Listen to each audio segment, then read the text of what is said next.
While I was asleep, my daughter came into my room every night. The same girl I considered my pride and joy, not a traitor. I set up a camera and saw something I could never have imagined. Before we continue, please subscribe to the channel and write in the comments what time it is where you are now. I found my reading glasses on the dresser again, not where I'd left them, on the nightstand next to the lamp, beside the water glass I drank from every night before bed, but on the dresser across the room, resting against the wooden jewelry box that had belonged to my late wife. The bookmark in my novel had migrated 3 pages forward from where I'd stopped reading. This was the 4th morning in 2 weeks. I carried the glasses downstairs, my fingers tight around the frames. The kitchen smelled like burnt toast and cheap coffee. My daughter Irene stood at the counter, scrolling through her phone, still in her bathrobe, even though her salon shift started in an hour. She didn't look up when I entered. "Someone was in my room again last night," I said. "My glasses were moved. The book—" "Dad, we've been through this." Her voice had edges I didn't recognize. "Nobody goes into your room." I set the glasses on the kitchen table between us. "Physical evidence. Then explain how they walked across the room by themselves." She finally looked at me, and there was something in her expression I couldn't name. Impatience, maybe. Or calculation. "Maybe you got up in the night and don't remember? You've been so tired lately." "I'd remember moving my own glasses." "That's exactly what worries me, Dad." She softened her tone, but it felt rehearsed. "That you don't remember." The back door opened, and my son-in-law Arthur walked in, bringing the humid Florida morning with him. He'd been out jogging, his gray t-shirt dark with sweat. He grabbed a bottle of water from the refrigerator and took a long drink, watching us over the rim. "Everything okay?" he asked, though his tone suggested he already knew the answer. "Rudolph thinks someone's been in his room," Irene said. "Not, Dad thinks?" "Rudolph." When had that started? Arthur leaned against the counter, assuming the posture of a concerned family member.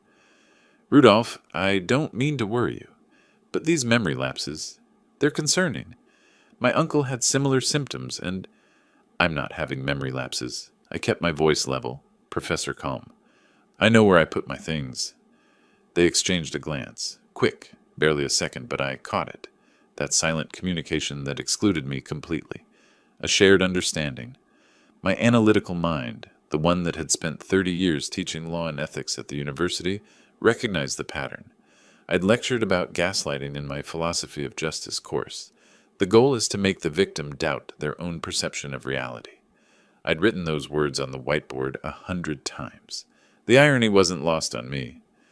"After everything we've done for you, we just want to help you too," Arthur said, and something in the way he emphasized everything made my jaw tighten. I thought of the check I'd written 18 months ago.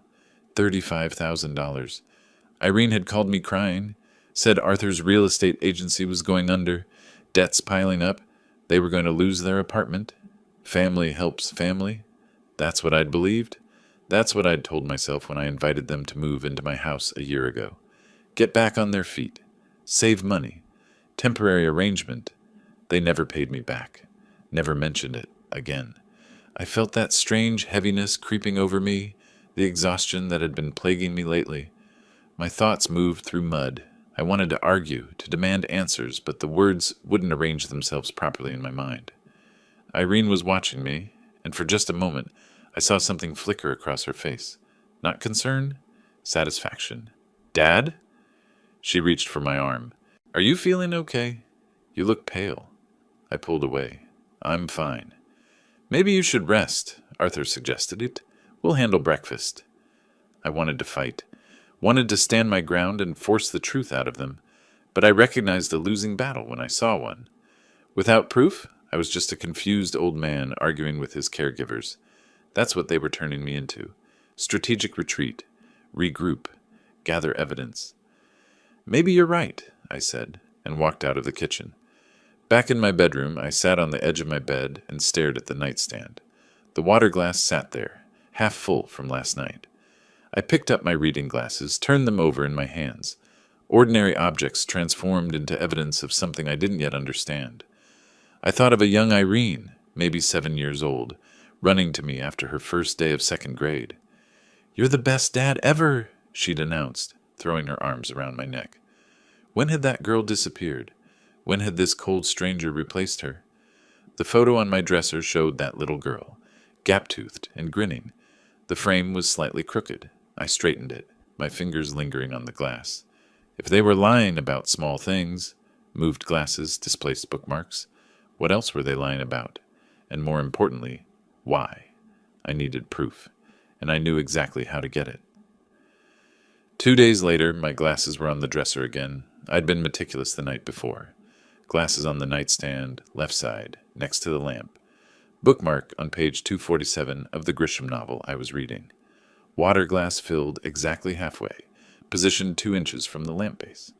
I'd even taken a photo on my phone before turning off the light. Morning revealed the migration. Glasses by the jewelry box. Book open to page 251. Bookmark nowhere in sight. And the water glass, I studied it carefully, seemed lower than I remembered. Just slightly. Enough to notice if you were looking. I spent the day alone. Irene and Arthur both worked. Wouldn't be home until evening. I sat at my desk and opened my laptop, typed small hidden cameras motion sensor into the search bar. The results multiplied across the screen. Dozens of options, different sizes, different prices, different capabilities. I read reviews for an hour. Learned about resolution and battery life and memory card storage. Discovered that motion-activated cameras were common, affordable, legal to use in your own home. The paranoid had made them easy to buy. Around 2 in the afternoon, I drove to a Best Buy in Southgate, 20 minutes away. Far enough that I wouldn't run into anyone who knew me. I paid $89 cash for a camera the size of a thumb drive. The young clerk barely looked at me, just processed the transaction and handed me the bag. Back home, I locked my bedroom door and examined my purchase. The camera could record for 6 hours on motion activation. It had a memory card slot and a tiny lens that captured surprisingly clear footage, according to the box. I tested different positions. On the bookshelf, behind the lamp, tucked into the closet door frame. Nothing worked. The angles were wrong, or the camera was too visible, or the distance was too far. Then I looked at the photo frame on my dresser, the one with 8-year-old Irene grinning at me, her bicycle in the background, both of us covered in grass stains from her crash into my teaching her to ride. I'd picked her up, dusted her off. The best dad ever, she'd said again, even with scraped knees. The frame was thick enough, deep enough. I removed the back, adjusted the contents, and positioned the camera behind the photo, angled toward the nightstand. From the front, you couldn't see it. The lens peeked through a tiny gap between the frame and the wall. Perfect view of the water glass, the lamp, the entire nightstand surface. I reassembled everything and waited. Dinner that evening was tense. Irene had picked up Chinese takeout on her way home. We ate at the kitchen table, chopsticks clicking against paper containers, nobody talking. Arthur scrolled through his phone. Irene studied her nails. I pushed lo mein around my plate and thought about evidence, documentation, proof. Dad, I've been thinking, Irene said finally, about what we talked about the other day. Have you made that appointment with Dr. Reynolds? I looked up. What appointment? To get checked out. Your memory. We're worried about you. Arthur set down his phone. These things don't get better on their own, Rudolph. Catching problems early, that makes a difference. I remembered a case I'd consulted on 15 years ago. Elder financial abuse. The victim had documented everything. Bank statements, conversations, dates, and times. The defense attorney had argued it was all confusion, cognitive decline, misunderstanding. But documentation was everything. Without proof, it was just one person's word against another's. I'd told the prosecutor exactly that, and we'd won. Maybe you're both right, I said slowly.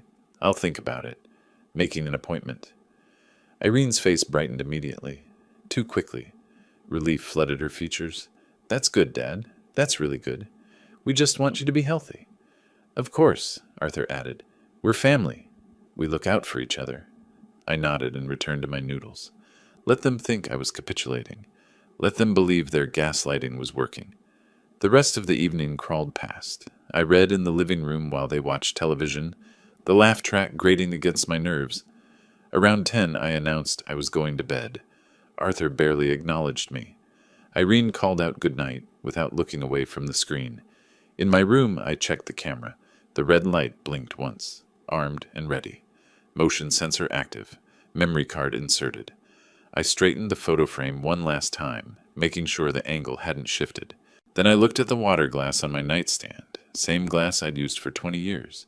Same routine every night. Fill it halfway, drink it before bed, refill it in the morning. A habit so ingrained I'd never questioned it. Tonight, I questioned it. I left the glass untouched and climbed into bed. The camera watched from its hiding place behind my daughter's gap-toothed smile. Somewhere in the house, Irene and Arthur were preparing for sleep, probably thinking I'd given up, probably confident their manipulation was succeeding. I closed my eyes but didn't sleep deeply. Part of me wanted to catch them in the act, wanted to wake up and confront them red-handed. But another part of me, the professor who'd taught criminal procedure for 3 decades, knew that patience produced better results than confrontation. Let the camera do its job. Let them think they were safe. Let them make mistakes. The darkness settled around me, and I thought about evidence, documentation, proof, the things that transformed suspicion into truth, that turned accusations into facts. Tomorrow morning, I'd know. One way or another, I'd finally know what they were doing in my room while I slept. 5 nights passed with nothing to show for them. The camera recorded hours of me sleeping, tossing occasionally, adjusting pillows. Normal bedroom activity. I'd check the footage each morning after Irene and Arthur left for work, fast-forwarding through the tedium of my own unconscious hours. Nothing. Yet each morning, small things remained wrong. My phone face down when I never placed it that way, the water glass positioned differently than I remembered. Tonight, I wouldn't sleep. Tonight, I'd catch whoever was entering my room. I lay in bed fully clothed beneath the blanket, positioned so I could see the door in the ambient light from the street. The digital clock on my nightstand read 10:47 p.m. Downstairs, I'd heard their bedroom door close 20 minutes ago. The house had settled into its nighttime quiet, the hum of the air conditioning, the occasional creak of cooling wood. I mentally reviewed case law from my teaching days. Commonwealth versus Berkowitz, State versus Morrison, anything to keep my mind active and alert. When that grew stale, I did multiplication tables. 12 times 17, 17 times 19. I pinched the inside of my wrist, the small pain sharpening my focus. Around 11:30, drowsiness touched me. Normal enough. I sat up, swung my legs out of bed, did 20 knee bends in the darkness. The movement helped. I returned to my vigil position, eyes on the door. Midnight came and went. Then, around the time I usually drifted off, something changed. The drowsiness didn't creep. It crashed over me like a physical wave. My eyelids turned to lead. My thoughts scattered and reformed sluggishly. I stood again, walked to the window, pressed my face against the cool glass. The cold helped for perhaps 30 seconds. Then that pharmaceutical weight dragged at every muscle, every nerve. I made it back to the bed, sat on the edge, tried to stand again, but my legs wouldn't cooperate properly. The last thing I remember was thinking this wasn't natural. This wasn't normal tiredness. Something was very wrong. I woke to sunlight pressing against my closed eyelids. My mouth tasted like rust and cotton. My head felt stuffed with wet sand. For several confused seconds, I couldn't remember where I was or what day it was. The disorientation was profound and terrifying. Slowly, reality assembled itself.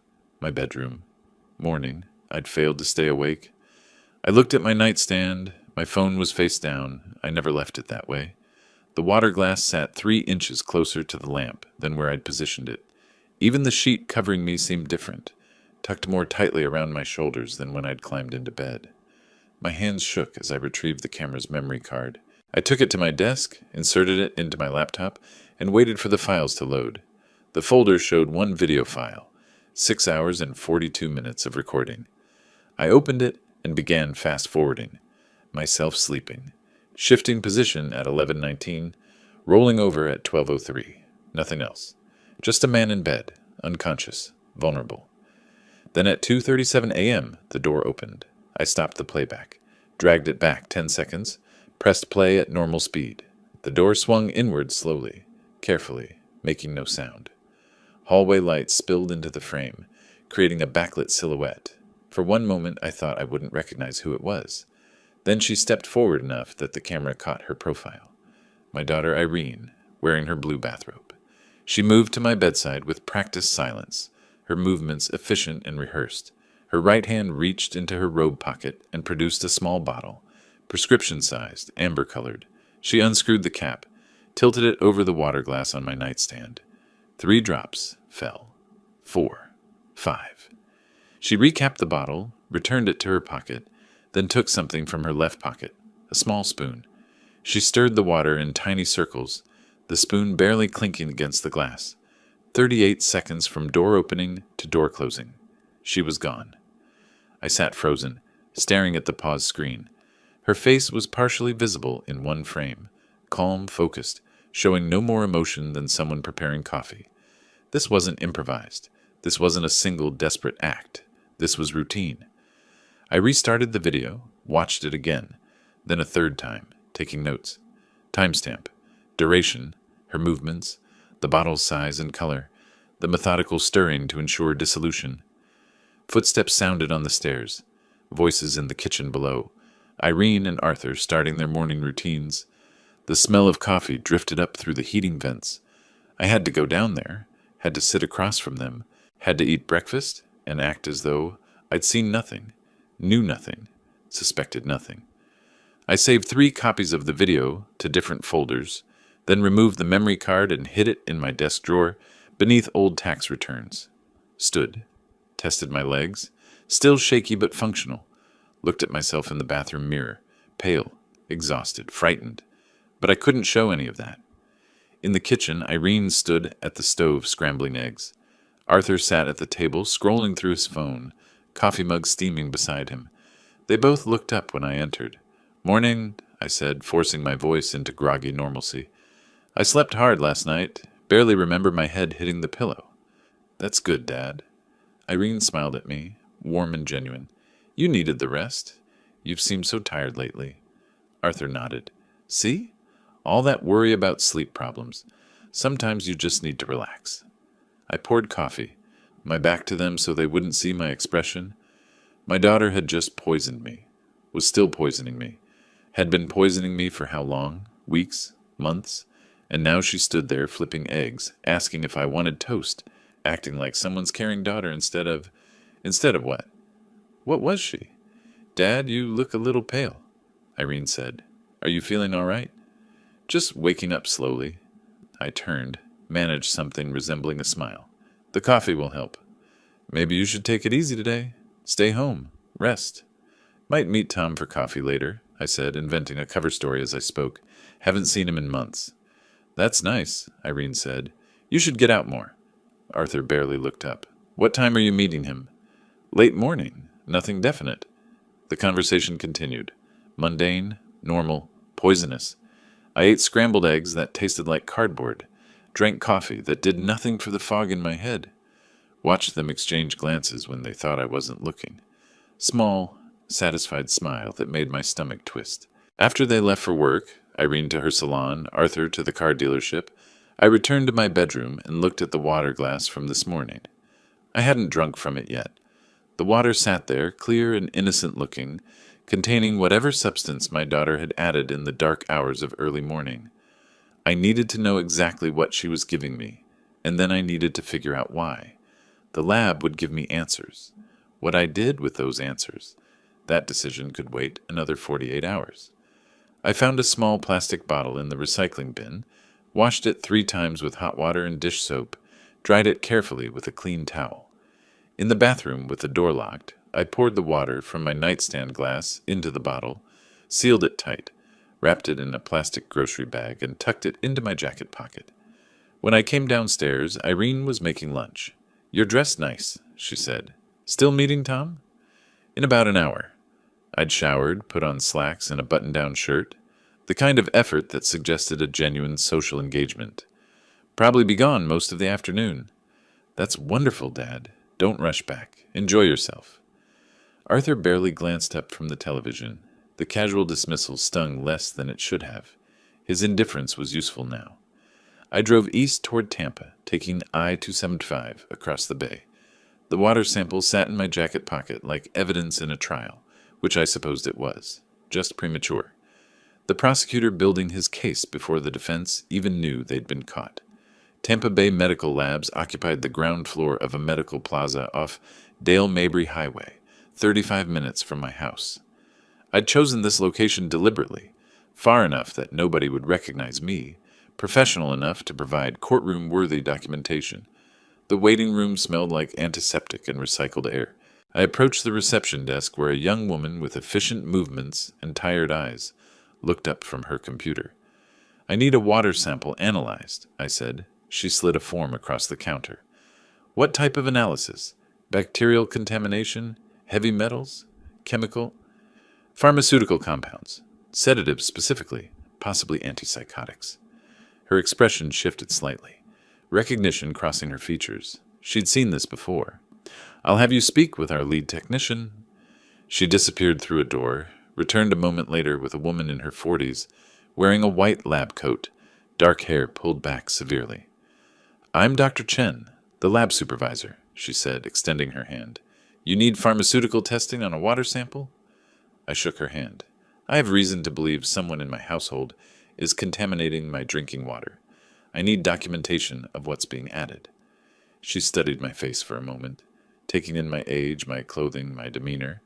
Whatever she saw satisfied some internal assessment.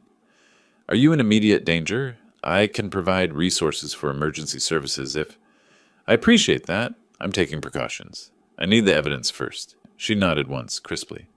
"We can run a comprehensive pharmaceutical panel, tests for benzodiazepines, barbiturates, antipsychotics, antidepressants, and common sedatives. Standard testing takes 5 to 7 days. Urgent processing is 48 hours. "Urgent processing? How much?" $380. I counted out $400 bills from my wallet, cash I'd withdrawn the previous week, telling Irene I was paying a handyman. Dr. Chen wrote a receipt, labeled my sample with a case number, and had me sign chain of custody documentation. "We'll call you when results are ready," she said. "Do you want them mailed, or will you pick them up?" "I'll pick them up." Driving home, I felt the strange duality of purposeful action masking profound fear. I was being poisoned by my daughter. Each night I went to sleep, I was made unconscious by substances she administered. And until I understood the full scope of her plan, I had to continue drinking that water, continue that nighttime ritual, continue being her victim while I gathered enough evidence to become her prosecutor. The next 2 days were performance art. I drank from the water glass each night, felt the unnatural drowsiness claim me, woke heavy-headed and disoriented. The camera captured Irene's visits, 2:41 a.m. the first night, 2:34 a.m. the second. Same routine, same efficiency, same casual poisoning of her father. During the days, I maintained my role, slightly confused, increasingly drowsy. Arthur commented on it at dinner. "You seem more settled lately, more peaceful." Peaceful? When he meant sedated, managed, controlled, I forced a smile. "Just trying to relax more. Everyone keeps telling me I worry too much." Irene patted my hand. "That's good, Dad. Worrying doesn't help anything." 48 hours after submitting the sample, I drove back to Tampa Bay Medical Labs. Dr. Chen met me in the lobby, handed me a manila envelope with clinical detachment, though her eyes held something else. Concern, perhaps, or recognition of what this envelope represented. "Thank you," I said. "Be careful," she replied, which wasn't standard laboratory protocol. In my car, parked in the medical plaza lot, I opened the envelope. The report was 3 pages of technical analysis, charts, and medical terminology. But the summary was clear enough. Zolpidem, Ambien, 15 mg concentration, sedative hypnotic quetiapine, Seroquel. Trace amounts, antipsychotic, commonly prescribed for sleep disorders, also causes cognitive dulling at low doses. 15 milligrams of Ambien, enough to knock out someone my size for 8 hours, and quetiapine, not prescribed for sleep in someone healthy, prescribed for serious mental conditions, but in small doses mixed with a sedative, it created something else: confusion, memory issues, difficulty concentrating, symptoms that mimicked early-stage dementia. I read the report 3 times before the full scope crystallized. They weren't trying to kill me. at least not quickly. They were trying to make me incompetent, make me seem like someone who couldn't manage his own affairs, make his own decisions, control his own life or finances. My house was worth $600,000, maybe more in the current market. My retirement accounts held another $200,000, Social Security and pension income of $4,000 monthly. And if they could establish I was mentally declining, if they could get guardianship, everything would become theirs to manage, theirs to spend, theirs to control.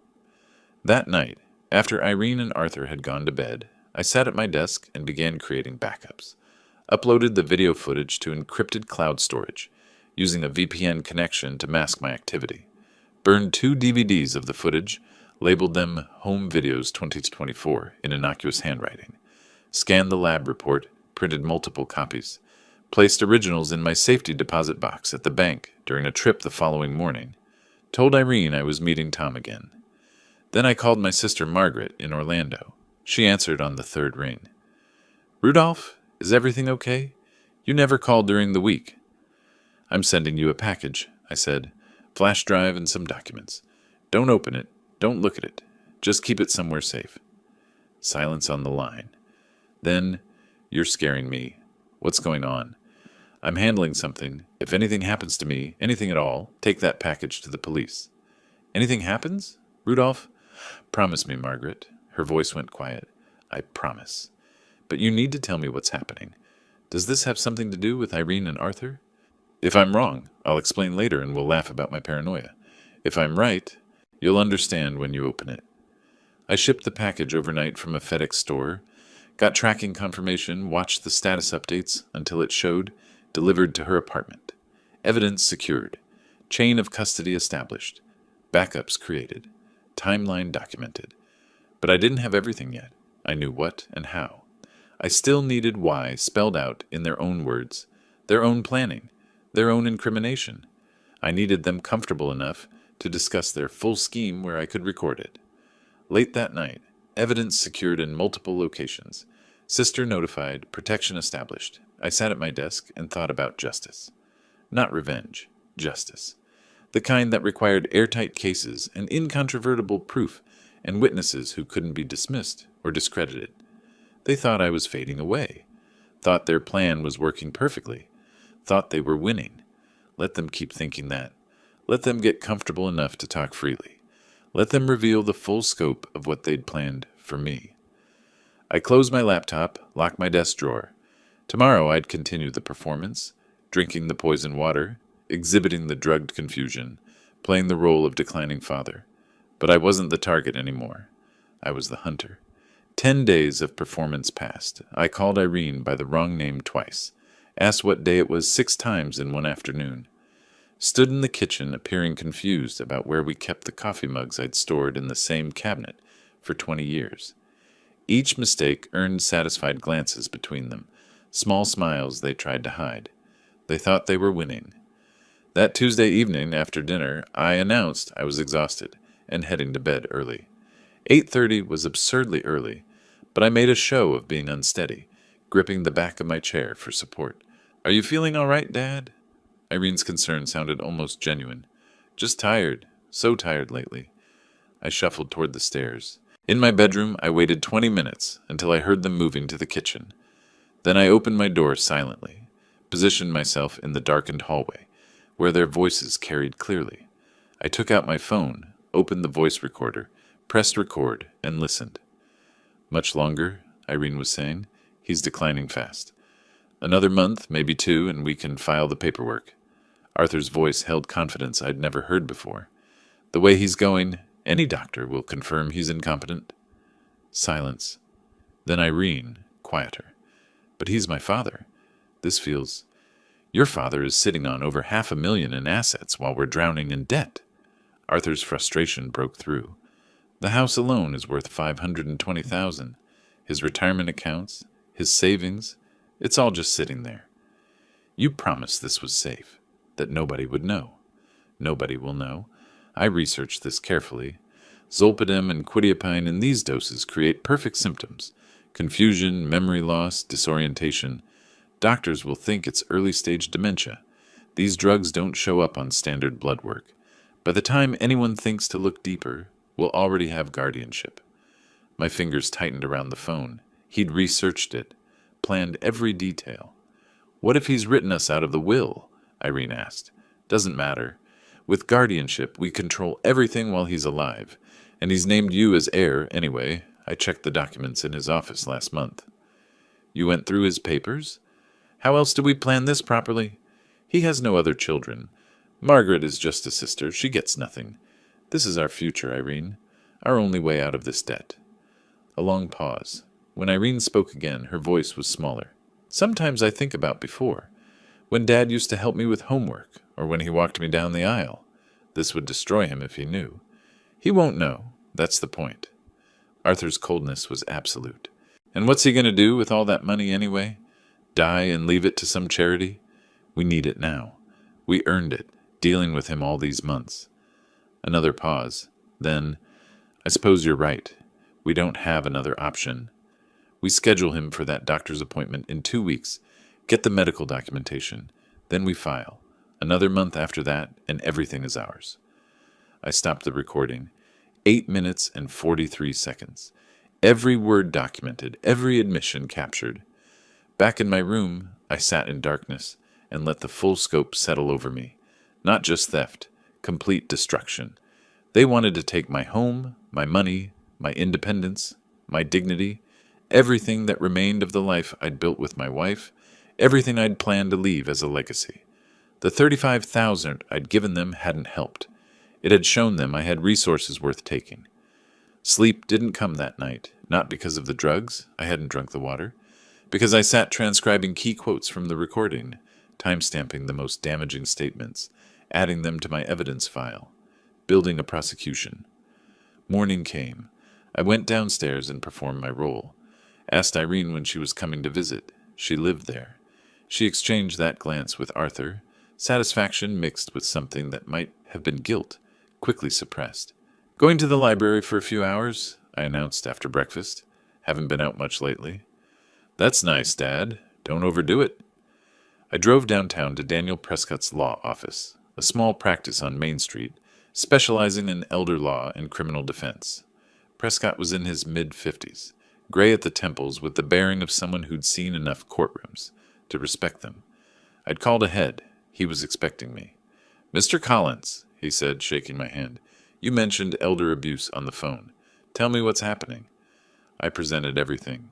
Video files on a USB drive, 5 instances of my daughter entering my room at night, adding substances to my water, laboratory report documenting zolpidem and quetiapine in that water, medical report showing those same drugs in my system, audio recording from last night's kitchen conversation, timeline of symptoms, incidents, dates, detective notes I'd been keeping.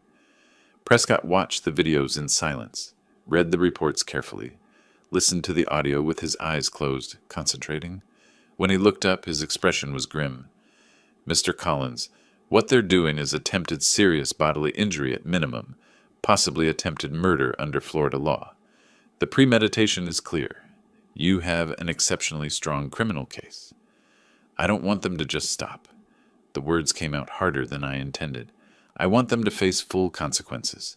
Prison, criminal record, public exposure. They need to pay for this. Then we do this methodically. Prescott leaned forward. We gather more evidence. Let them commit further acts. When they file for guardianship, and they will, we counter with everything. The court will be forced to involve law enforcement. They'll be arrested in the courthouse. How long will this take? 4 to 6 weeks if we're strategic, but the case will be airtight. They won't be able to defend themselves. What do I need to do? Continue the performance. Let them think they're succeeding. We'll change your will immediately. Cut them out completely. Get additional medical documentation. Install a second camera for redundancy. Build such an overwhelming case that no prosecutor can decline it. No defense can challenge it. I paid his retainer $350 in cash. Shook his hand. Left with a plan. In my car, parked in the structure behind his building, I sat holding his business card and a receipt. 4 to 6 weeks of continuing to be poisoned. 4 to 6 weeks of acting confused while staying sharp. 4 to 6 weeks of watching my daughter destroy me while I documented her destruction. They wanted to take everything from me. They'd learn what it meant to truly lose everything. But first, I needed them to commit fully. Let them think they were winning right up until the moment they discovered they'd lost. I started the car. The drive home felt different. I wasn't the victim in my own house anymore. I was the prosecutor, waiting for the defendants to seal their fate. The next afternoon, I sat in the office of Linda Harrison, a notary public whose name Prescott had provided. She reviewed the new will I'd drafted with Prescott's guidance. "Mr. Collins, I need to verify. You're of sound mind and making these changes voluntarily?" "Completely sound mind. Completely voluntary." I kept my voice steady. "My daughter and her husband are living in my home. I have specific reasons for this change." "And you want to leave your daughter exactly $1? "Exactly $1, with the notation, for reasons she understands personally." That language is crucial. She studied my face, then nodded. The dollar prevents her from claiming she was forgotten. I've seen cases like this before. I signed. 2 witnesses from her office signed. She applied her seal. My sister Margaret became the primary beneficiary of everything: the house, retirement accounts, all assets. Irene would receive $1 and the knowledge that I knew. 3 copies, one with Prescott, one in my safety deposit box at First National, one mailed to Margaret with instructions to open only if something happened to me. The first strike was complete. They just didn't know it yet. 3 days later, I drove to Tampa General Hospital for an appointment with Dr. Sarah Chen, a toxicologist Prescott recommended. She was in her mid-40s, efficient movements, compassionate eyes that had seen suffering before. I showed her the laboratory report on the water, explained the situation without embellishment. She took blood samples, clipped hair from the back of my head. Hair retained drug traces for months. "Results in 5 to 7 days, she said. "But Mr. Collins, are you safe at home?" "I'm taking precautions. I need the documentation more than intervention right now." Her expression shifted to understanding. "I'll document everything. But please be careful. What they're doing isn't just theft. It's assault." 5 days later, her report arrived. Both zolpidem and quetiapine present in my system in concentrations consistent with regular dosing over weeks. Her official statement: drug presence and concentration patterns consistent with external administration, not prescribed usage. Forensic proof.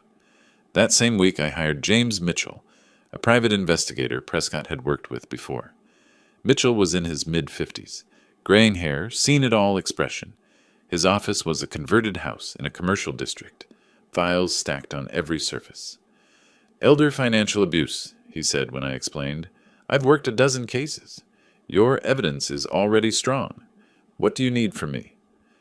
"Their financial situation, their communications, their planning, everything that shows motive and premeditation." "Give me 10 days and $1,200. I paid half up front. 10 days later, he delivered a 40-page report.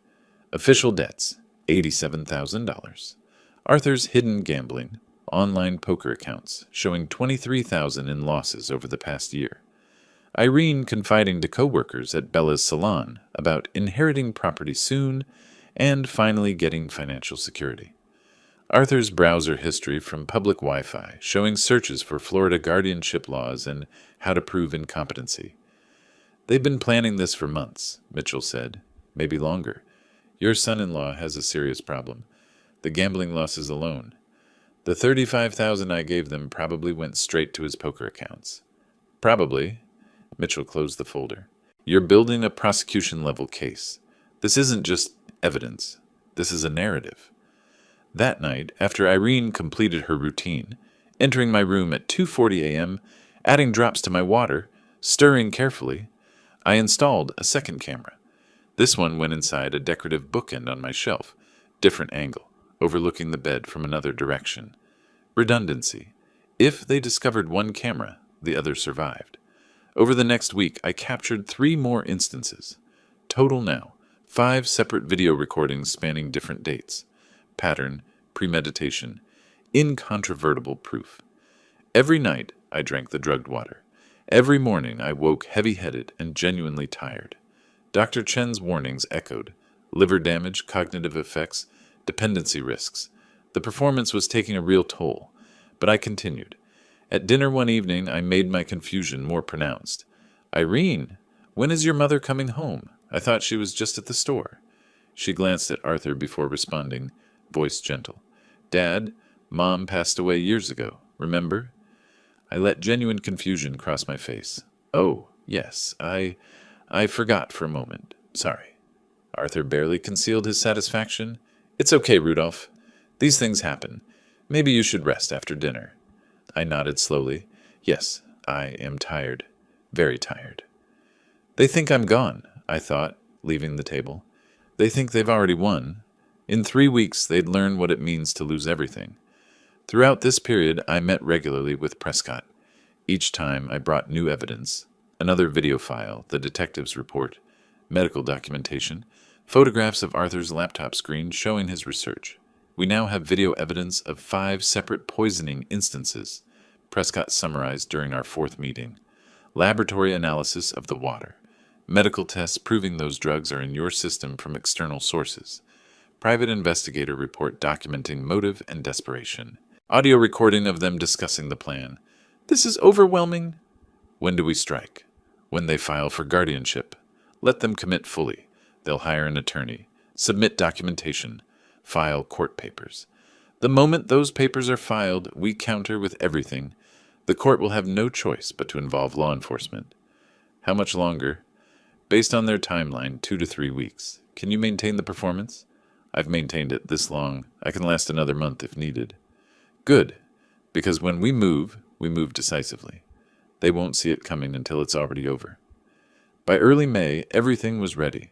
Multiple copies of all evidence, backed up in cloud storage, secured in my safety deposit box, sent to Margaret. Medical proof, financial motive, video documentation, audio admission, detective findings, an overwhelming prosecution-ready case. Late one night, sitting at my desk after another drugged sleep, I reviewed the master timeline I'd created. Every incident documented, every piece of evidence cataloged, every witness identified. For 30 years, I taught ethics, taught that justice requires evidence, patience, perfect execution. Now I demonstrated. They were about to learn that the man they thought they'd destroyed was about to destroy them instead. Over the next week, I escalated my performance to levels that should have alarmed any genuine caregiver. On Tuesday, I walked 6 blocks to a coffee shop I'd never visited, sat there for an hour, then called Irene. "I'm not sure where I am. I went for a walk and I don't recognize this area." She arrived within 20 minutes, brought me home with her arm around my shoulders. Mrs. Patterson, our neighbor, watched from her driveway. Irene made sure she saw us. "Dad's been having more episodes like this," she told her loud enough for me to hear. Inside, Arthur waited. How lost was he? 6 blocks away, completely disoriented. Irene glanced at me with what might have been concern or calculation. "We need to move faster. He's ready." Thursday morning, I asked Irene 3 times what year it was. Called her Susan twice, my wife's name. Left the stove on after making coffee, stood in the kitchen appearing confused, until Arthur turned it off with exaggerated patience. Friday afternoon, Irene scheduled an emergency appointment with Dr. Reynolds, my family physician for the past decade. In his office, I gave my best performance yet. "Mr. Collins, can you tell me what brought you in today?" Dr. Reynolds asked, his weathered face creased with professional concern. I looked around the examination room as though seeing it for the first time. My daughter brought me. I'm not sure why." Irene stepped forward. "Doctor, I'm really worried. Over the past few weeks, Dad's decline has accelerated. He gets lost in the neighborhood, forgets my name, asks the same questions repeatedly. Yesterday, he asked when my mother was coming home. She passed away 8 years ago. Do you remember your wife passing away, Rudolph?" I paused, let my face struggle with the memory. "Yes, I think so. It's fuzzy sometimes." Reynolds conducted a basic cognitive assessment. When he asked me to remember 3 words, I deliberately forgot 2. When asked what year it was, I said 2023. When asked who the president was, I hesitated and guessed wrong. He wrote extensively in my chart, turned to Irene. "I'm noting significant cognitive concerns. Has he had any falls?" "Not yet. but I'm terrified he will. He shouldn't be living alone, but he insists he's fine. I don't know what to do. Reynolds prescribed neurological testing I would never attend. His documentation would be perfect for their guardianship petition. Perfect for my counter-evidence showing how they'd manipulated medical professionals. That afternoon, Arthur met with Gary Hendricks, an attorney whose office was above a dry cleaner on Tamiami Trail. I learned this later from Prescott's investigator. Hendricks charged $2,500 for basic guardianship cases, money Arthur borrowed from a payday loan at 25% interest. Your father-in-law is showing signs of dementia, Hendricks would have said, and you want guardianship to manage his affairs? Arthur would have nodded eagerly. He's not safe anymore. We've been living with him, keeping watch, but he needs legal structure, medical and financial decisions. Any opposition expected? Just his sister in Orlando, but she barely visits. We're the primary caregivers. It's well documented. I'll draft the petition. We'll file next week. While Arthur made his arrangements, I drove to Prescott's office. We filed our own petition that same day. Emergency motion for protective order and criminal investigation. It included summaries of all evidence, videos, lab reports, medical documentation, audio recording. We requested that when their guardianship petition was filed, both cases be heard together and law enforcement be notified. The filing was sealed. They'd have no warning. When they file their petition, the system will flag the related case, Prescott explained. The judge will review both before the hearing. They'll walk in thinking it's routine. They'll walk out facing criminal investigation. How long? Their attorney promised them a week. Hearing gets scheduled 7 to 10 days after filing. You're looking at 2 weeks total. 2 weeks. 14 more nights of drugged water. 14 more days of performance. I could manage that. At dinner that evening, I played my role. Arthur mentioned casually, Irene and I have been talking. Maybe it's time we looked into some help for you, Rudolph. Someone to manage things. I nodded vaguely. That might be good. I don't feel like myself lately. Inside, I was counting down. They thought they were managing me. They had no idea I was managing them. Every move, every filing, every piece of evidence leading to a trap they couldn't see. The following Wednesday, Prescott called. They filed this morning. Guardianship petition with medical documentation, witness statements, the works. Both cases have been assigned to Judge Rachel Morrison. Hearing scheduled for May 28th, 10 a.m. 8 days. I circled the date on my calendar in red ink. For 2 months, I'd been poisoned nightly, gaslit daily, systematically destroyed by my own daughter. In 8 days, that would end. In 8 days, justice would arrive. They filed their petition requesting control over my life. They were about to learn what it felt like to lose control over their own. I arrived at Sarasota County Courthouse at 9:30 on the morning of May 28th, wearing my best suit, charcoal gray, pressed sharp. The first time in months I'd looked fully professional, no shuffle in my step, no confusion in my eyes. Prescott walked beside me carrying a briefcase containing a laptop, printed evidence, and USB drives with backup copies of everything. In the lobby, I saw them. Irene wore a navy dress that made her look responsible and concerned. Arthur had managed a sport coat over khakis. Their attorney Hendricks stood with them, overweight, perpetually rushed, already sweating in the air-conditioned building. Mrs. Patterson, our neighbor, hovered nearby as their witness. When Irene saw me, her face registered confusion. "Dad? You have a lawyer?" I met her eyes steadily. "I do. You'll understand why shortly." Arthur stepped forward, suspicious now. "What's that supposed to mean?" "It means I've known what you were doing since late March. I've documented everything. The hearing will explain the rest." Before Irene could respond, Prescott gestured toward the elevator. "Save your questions for the courtroom, Ms. Collins. You'll have plenty to answer for shortly." At 9:50, Hendricks was called to meet with the judge's clerk. He returned 5 minutes later, looking puzzled. "There's another petition filed in this case, something sealed. The judge wants to hear both matters together." Arthur's confident expression flickered. "Another petition? Who filed it?" Hendricks glanced at Rudolph. "The file's sealed. We'll find out in the hearing." Across the hallway, I watched them process this information, watched doubt creep into their certainty. At 10 a.m., we entered courtroom 4B. Judge Rachel Morrison sat behind the bench, late 50s, steel gray hair, the bearing of someone who'd heard every excuse and believed none of them. Her courtroom was modern, sparse, designed for efficiency rather than drama. "We're here on the matter of guardianship petition for Rudolph Collins," she began. "Mr. Hendricks, present your case." Hendricks stood, fumbling slightly with his notes. "Your Honor, we're seeking guardianship based on Mr. Collins's cognitive decline and inability to care for himself. His daughter and son-in-law, who reside with him, have documented his deteriorating condition." He submitted Dr. Reynolds's chart notes showing cognitive impairment, called Mrs. Patterson, who testified she'd seen me lost and confused in the neighborhood, presented Irene's written statement about my daily struggles, the forgotten names, the repeated questions, the confusion about my late wife. Arthur looked satisfied. Irene glanced at me nervously. Judge Morrison reviewed the documents and then turned to Prescott. "Counsel, you filed a related motion?" "Yes, Your Honor, an emergency motion for protective order. We have evidence that Mr. Collins' alleged cognitive decline is not natural, but the result of systematic poisoning by the petitioners themselves." The courtroom went silent. Arthur's face drained of color. Irene gasped softly. Hendricks half stood. "Your Honor, that's absurd." "I'll hear the evidence," Morrison said sharply. "Proceed, Mr. Prescott." Prescott opened his laptop, connected it to the courtroom screen.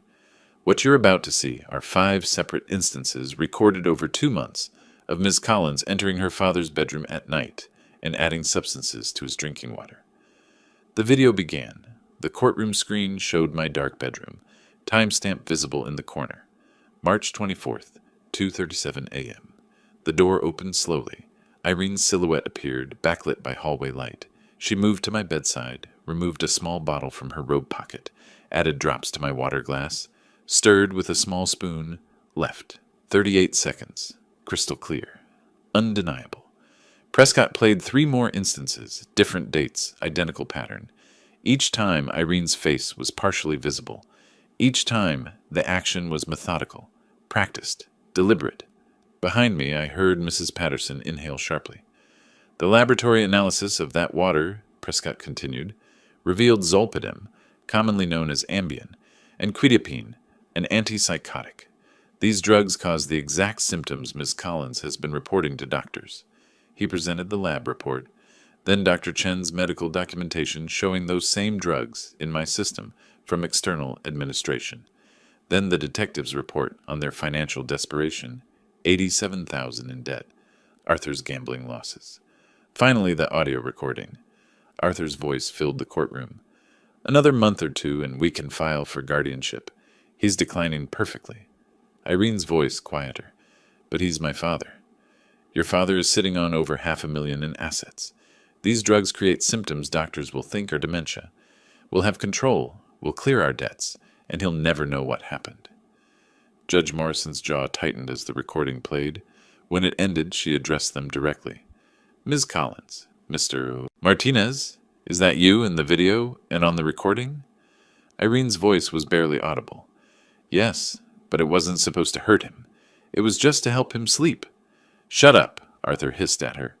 Morrison's expression hardened. "Based on this evidence, I am denying the guardianship petition. Mr. Collins is clearly of sound mind and has been the victim of a calculated scheme." She looked at the bailiff. "Contact the sheriff's office. I'm referring this matter immediately for criminal investigation." Arthur stood agitated. "This is insane. We were helping—" "Sit down, Mr. Martinez." Morrison's voice could have cut steel. "I'm issuing an emergency protective order. You are to have no contact with Mr. Collins. You are not to return to his residence. Sheriff's deputies will escort you to collect your belongings under supervision within 48 hours. Irene was crying now, silently, her body shaking. "Court is adjourned," Morrison said. "Mr. Collins, the protective order is effective immediately. Mr. Prescott will provide you with certified copies." In the hallway afterward, Arthur turned on Irene immediately. "I told you to be more careful. I told you—" "You planned this," she shot back through tears. "This was your idea." 2 sheriff's deputies arrived, spoke with Prescott, then approached Arthur and Irene. "We need to ask you some questions about the evidence presented in court. You're not under arrest at this time, but you may want to contact an attorney." Hendricks stepped between them. They're not answering questions without counsel. I don't handle criminal cases. You need to find a criminal defense attorney immediately. Prescott touched my arm. Let's go.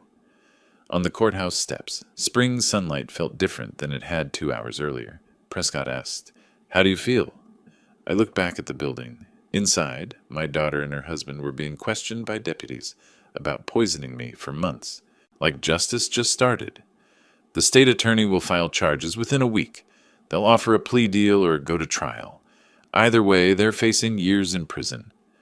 I nodded. She made her choice. Arthur made his. Now they'd live with the consequences. The hard part was over. Now came the restoration. 2 weeks after the courthouse hearing, the state attorney's office filed formal charges. Attempted aggravated battery, second-degree felony under Florida law. Maximum penalty, 15 years in prison. Irene and Arthur were arrested at their temporary apartment on a Wednesday morning. Booked, fingerprinted, photographed. The mugshots became public record within hours. Released on $25,000 bond each, they borrowed $5,000 from Arthur's brother at 15% interest to pay the bondsman. By Thursday, the Sarasota Herald-Tribune ran the story. Local couple charged with poisoning elderly father for inheritance. Front page, with their photos. The article detailed everything, the video evidence, the drugs, the guardianship scheme, my testimony. The story went viral, shared thousands of times. Comments sections filled with outrage. Arthur's car dealership fired him Friday. "Customer complaints," the manager said. "We can't have this association." Irene's salon called her that same afternoon. "Don't come in Monday, or ever." I learned all this from Prescott, who tracked their unraveling with professional detachment. I didn't seek the information, but I needed to know they couldn't threaten me again. By late June, their financial collapse accelerated. Credit card companies sued. Arthur's gambling debts, apparently larger than the detective's report showed, came due from online poker sites and some less savory lenders who called at all hours. Prescott filed my civil lawsuit, $200,000 for intentional infliction of emotional distress and elder abuse. Unable to fight multiple legal battles, they filed bankruptcy. A trustee sold Arthur's car for $22,000, Irene's jewelry for $3,000. After secured creditors took their share, almost nothing remained. My civil judgment would survive the bankruptcy, following them for 20 years. The protective order's deadline arrived July 1st. Sheriff's deputies supervised their eviction from my house. I stood on the sidewalk with Prescott, watching them load a rental truck with their belongings. Irene's hands shook as she carried boxes. Arthur avoided looking at me entirely. When they finished, a deputy collected their keys. I entered my home, truly mine again, and immediately had the locks changed. Security system installed. Then I spent days cleaning, removing every trace of their presence, repainting, replacing furniture, reclaiming. They moved to a 2-bedroom apartment in a rough neighborhood, $950 a month, all they could afford with Arthur's brother's dwindling loan. Irene found work as a cashier at a discount grocery store, minimum wage, no background check. Arthur, too proud initially, burned through their borrowed money before taking night shift warehouse work at $14 an hour. Combined income, maybe $3,200 monthly. They were surviving, not living. Their marriage deteriorated visibly. Through Prescott's investigator, I needed to ensure they weren't violating the protective order. I learned about the constant arguments, Arthur drinking heavily, Irene sinking into depression. Neighbors complained about their fighting. "This is your fault," Arthur would shout, according to reports. "You got caught on camera." "Your plan," Irene would respond. "Your drugs. You pressured me every day." Their criminal defense attorney, Rebecca Torres, cost $15,000 they didn't have. Borrowed again, this time at 20% interest.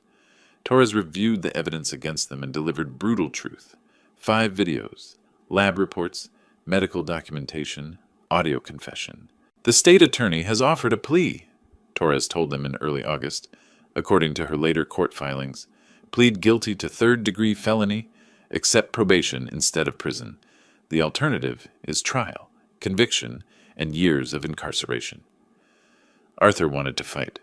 Irene, more realistic after seeing herself on video poisoning her father, knew they had no defense. After days of argument, they agreed. The sentencing hearing was scheduled for August 27th. I spent those weeks rebuilding. Margaret visited twice. My neighbors, understanding now what had happened, treated me with new respect. Former colleagues from the college called, offering support. I started writing my victim impact statement, revising it multiple times until the words captured everything without becoming vindictive. Prescott reviewed it, suggested minor changes. The statement was ready. Late August, 3 days before the hearing, I sat in my reclaimed dining room, the printed statement before me. Through the window I could see my garden, vegetables growing, flowers blooming. My house, my life, finally returned. The doorbell rang. Prescott, delivering final hearing details. "They're both planning to speak," he said. "Show remorse. Ask for mercy." I nodded. "They can ask. The judge will decide. Are you ready?" I looked at the statement, thought about 6 months of hell, the fear and betrayal and poisoning. I've been ready since I saw that first video. This ends next week. Then I can finally move forward. Prescott smiled slightly. "You're stronger than they ever understood." After he left, I sat alone in the silence of my home. No drugged water waiting, no daughter creeping in at night, no gaslighting over breakfast, just peace. And the certainty that justice, when properly prepared and patiently executed, eventually arrives. The criminal courthouse was larger than family court, more imposing. I arrived early on August 27th, with Prescott and Margaret, dressed in my best suit. Inside courtroom 2A, Judge Catherine Walsh presided. Late 50s, steel gray hair, the bearing of someone who'd seen every excuse. Irene and Arthur sat with Rebecca Torres at the defense table, both looking older than their years. Irene's eyes were red, her hands clasped tightly. Arthur stared straight ahead, jaw clenched. Judge Walsh reviewed the file. "The defendants have pleaded guilty to attempted aggravated battery, third-degree felony. Sentencing range is probation to 5 years prison." She looked at the assistant state attorney, Marcus Reed. "Does the state have a recommendation?" Reed stood. "Your Honor, the state recommends split sentencing. 2 years county jail, 3 years probation, community service, restitution, and permanent no-contact order. This was calculated elder abuse for financial gain." Torres argued for probation only. "Your Honor, my clients have already lost everything, jobs, home, reputation. They're not dangerous. Prison serves no purpose here." Judge Walsh turned to me. "Mr. Collins, would you like to address the court?" I walked to the podium. Didn't need my written statement. I'd memorized every word. "Your Honor, for 2 months I lived in fear that I was losing my mind. I'd wake confused, find things moved, struggle with basic tasks. When I asked my daughter about it, she told me I was imagining things, that I was getting old, that I needed help. She gaslit me while poisoning me every night. When I discovered the truth, saw the video of her adding drugs to my water, the betrayal was worse than the poisoning itself. This was my daughter, the child I'd raised, helped when she needed it, given $35,000 and opened my home to. She repaid my love with systematic abuse. They weren't just trying to steal money. They were trying to steal my competence, my independence, my autonomy.